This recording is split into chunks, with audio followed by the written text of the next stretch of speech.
স্বামীর কথা মনোযোগ দিয়ে শোনা এবং গুরুত্ব দেওয়া।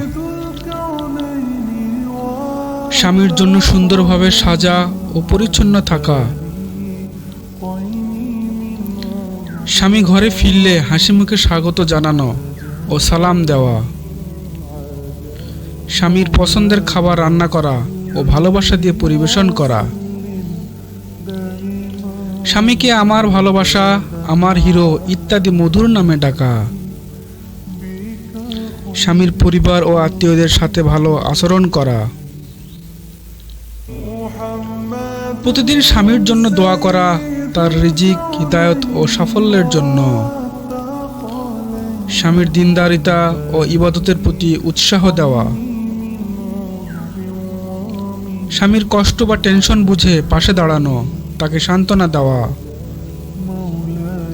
অহংকার না করা, বিনয়ী ও নম্র আচরণ করা। ছোটখাটো বিষয়েও স্বামীকে ধন্যবাদ দেওয়া ও প্রশংসা করা। রাগের সময় স্বামীকে প্রশমিত করার মতো বুদ্ধিমত্তা দেখানো। স্বামীর সিদ্ধান্তে সহযোগিতা করা যদি তা শরীয়ত বিরুদ্ধ না হয়। কখনো কাঁদলে বা অসুস্থ হলে তাকে ভালোবাসা দিয়ে আগলে রাখা।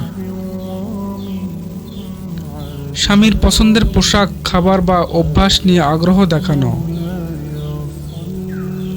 নিজেকে তার জন্য সেরা স্ত্রী প্রমাণ করতে চেষ্টা করা ইখলাসের সাথে। তার অর্জন বা চেষ্টার প্রশংসা করে তাকে মোটিভেট করা। রাতের বেলা বা একান্ত সময়ে ভালোবাসা ও রোমান্টিকতা প্রকাশ করা হালালভাবে। ইসলামিক আরও ভিডিও পেতে আমাদের চ্যানেলটা সাবস্ক্রাইব করে রাখুন।